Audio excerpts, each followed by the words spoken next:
Welcome everyone, this is John, living in our 50s, and just coming to you. It's a very windy day. It's beautiful out, but it is windy, so I'm hoping y'all can hear this. It's not, I'm on the north side of the house. The wind is now coming out of the south.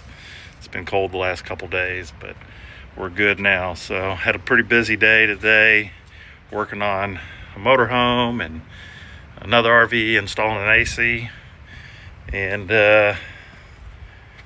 working out. So I'll throw some video in here of me working out. It was very eventful today. Got in a decent workout, not great. One of the stations I like to use before I leave the gym or before I finish up is it's like doing crunches. My trainer, she calls it the panini press, but yeah, it wasn't, there was two guys that were using it almost the whole time. I don't know if they were doing some kind of contest or what, so I had to improvise, and that's what this was. What I was doing was improvising the video I'm showing you now. Anyhow, I thought I'd talk to y'all a little bit, because yesterday's vlog, I talked about trying to help the homeless and all that, and I just thought, what would be a good way that people can vet nonprofits. It's important that you vet them, because they're not all the same. You can't assume they're going to be using the money all for good. Unfortunately, I worked in that industry for a very long time, and I saw a lot of organizations with a lot of overhead, and some of them are the biggest organizations you see. Those that are advertising on TV probably have a high expense. Let me just go over some of it. So, if you're vetting a nonprofit, vetting a nonprofit is important, because not all charities use donations effectively. Here are some simple ways to check if a nonprofit is legitimate and responsible with money. Number one, look them up on Charity Watch sites. Several organizations evaluate nonprofits and show how donations are used. Charity Navigator rates charities based on the financial health, and transparency and accountability. GuideStar shows IRS filings and leadership info and the financial details. Charity Watch focuses heavily on how efficiently donations are spent. If a nonprofit has good ratings or strong transparency, that's a good sign. Number two, check their IRS status. Make sure they are a legitimate 501c3, tax-exempt organization. You can verify this through the Internal Revenue Service nonprofit database called the Tax-Exempt Organization Search. This confirms they are legally recognized. Donations may be tax deductible. Look at how they spend their money. This is important, y'all. A healthy nonprofit generally spends the majority of donations on the mission, not on salaries. A common guideline, 70 to 85% of programs and services, that's going back to help them. 15 to 30% is administration and fundraising. I'd like it somewhere around 20%, to be honest with you. 20% is the key. If most money goes to fundraising or salaries, that's a big red flag. Look for transparency. Trustworthy nonprofits usually publish annual reports, financial statements, board members, clear mission, and results. If you can't easily find information about where money goes, that's concerning. Look for real impact. Ask questions like, what specific problem do they solve? Do they show results or outcomes? Do they share stories or statistics about the people they help? Good organizations measure and report their impact. Watch for red flags. Be cautious of if a nonprofit pressures you to donate immediately. Here's a good example. Now, I'm all for helping the veterans, okay? But I heard a radio personality talking the other day about how they were at a pew store buying some stuff that goes in the pews, okay? And as he was leaving, there was a nonprofit for veterans out there, and they were pressuring him to give. And so he pulls out some cash, and they said, "Oh, no, you have to sign up for a monthly donation, and it comes out every month." A monthly donation, obviously, it comes out every month. It's a recurring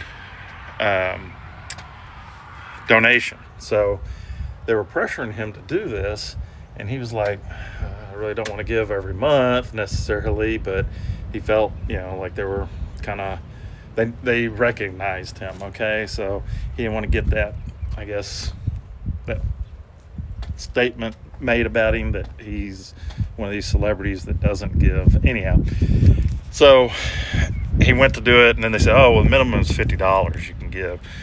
And so he wound up not giving to him because they didn't make it easy, right?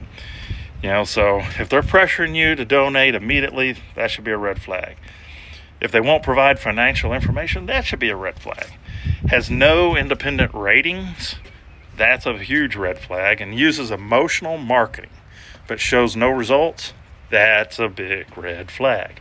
Simple rule, a good nonprofit should be transparent, accountable, and focused on results, not just fundraising. So here are 3 simple but very powerful questions you can ask a nonprofit before donating. Their answers will usually tell you very quickly if they're legitimate and effective. Number 1, how much of my donation actually goes to the program? Again, the magic number should be around 80. A trustworthy nonprofit will know this number right away.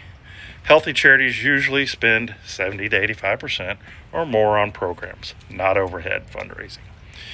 You can double check their answer on sites like I said earlier, Charity Navigator or Charity Watch. If they avoid the question or give a vague answer, that should be a big red flag. Number 2, can you show me your most recent financial report or Form 990? Every legitimate nonprofit must file a Form 990 with the Internal Revenue Service. This document shows salaries, expenses, fundraising costs, and how money is spent. Many organizations also list it on GuideStar. Red flag if they refuse or make it hard to find. Number 3, what measurable results have you achieved? Good nonprofits track their impact. For example, people housed, meals served, addiction recovery, placements, job placements, yada, yada, yada. I want to caution you there, though. If everything's about results, it may not be the best, okay?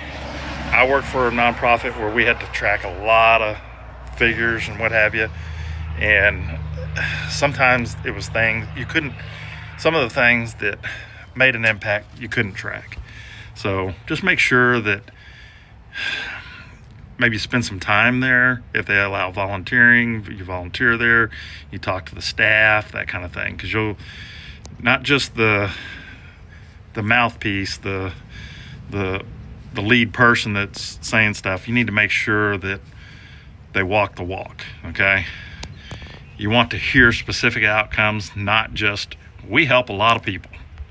It's a red flag of only emotional stories and no real numbers. Simple rule, good nonprofits are transparent, measurable, and accountable. If an organization can clearly explain where the money goes and what results it produces, that's usually a strong sign it's trustworthy. But still do your homework, okay? Like I said, try to volunteer there. Try to, spend some time with some of the employees and find out, okay, what they see. It's the nonprofit world is a very competitive piece, and I wish it wasn't that way. But everybody's out to get your money. They need it to survive. It's a way of life for some people. Some people, it's the only job they've ever had is in nonprofit business, and that's all they know, and they have to keep it. Now, government funded things, sometimes what'll happen, they fund a street outreach program, for instance. But if the street outreach program, if it doesn't get funded the next year, those people could lose their jobs. Those are not good investments, okay? For you or for the government. You don't want anyone half-assed doing something. Sorry, I don't know how else to put it. You don't want someone half-assed doing something. And if they don't know if they're going to be doing it next year, it's not worth it. Okay? Plain and simple. So if they start beating around the bush, we're not sure how long we're going to have this program for, get out. Don't do it. Okay? That's what probably irritated me the most about some of these government-funded programs. But there were good people that I worked with doing some of those, and it killed me that some of them, they'd have to leave and go to another place to work, and they didn't get to continue doing the work they were doing there. It killed me. There were good people doing that, and it just drove me crazy. But anyhow, it's not the employee's fault. It's the organization. Probably a mission drift or something like that happened. So I said, Mission Drift. That's a great book. We should talk about Mission Drift one of these days. But Mission Drift, check it out. It'd be a good way to see. It's got some nonprofits mentioned in it. It's got some universities mentioned in it that you would not believe what their mission used to be, and it isn't anymore. Mission drift is when you start getting board members into your organization and they start changing the mission because they don't have the same beliefs. And guess what? The person who started the mission, per se, may be gone now. So who is going to carry on the mission? It's always important that a nonprofit keeps its mission. So I'm going to leave y'all with that. Check it out. Check out Mission Drift. I think we'll talk about it maybe before too long. I'll have to revisit the book before I can talk about it. But I do appreciate y'all joining me. Got some comments yesterday. I think I wasn't real clear with someone. They said that, well, maybe they should have had a professional to light there first. It's not like that. I work on RVs, okay? No RV has a pilot light. Well, older RVs have pilot lights, but no new RV has pilot lights, okay? Pilot lights are a thing of the past. They don't do that even in homes. There's all new equipment. Basically, I don't think they have pilot lights. I'm not aware of anything that does. I should ask my son-in-law. He works on home appliances. I work on RV appliances. So anyhow, to you that asked that question or made that statement, I'm not saying that they shouldn't have called me about it. I'm not sure where you got that from, but anyhow, those things self-ignite whenever you call for heat. They have 12-volt power that ignites the propane. So anyhow, hope that clears things up. If anyone else had that question about it, and y'all just have a good day. Hope your day's going well so far. Gary, still praying for you, buddy. Congrats on the new job. I know it's wearing you down, but keep it up, man. Keep your head up. You're good. All right. So, like I always say, if the Lord wills, we'll see you in the next vlog. God bless.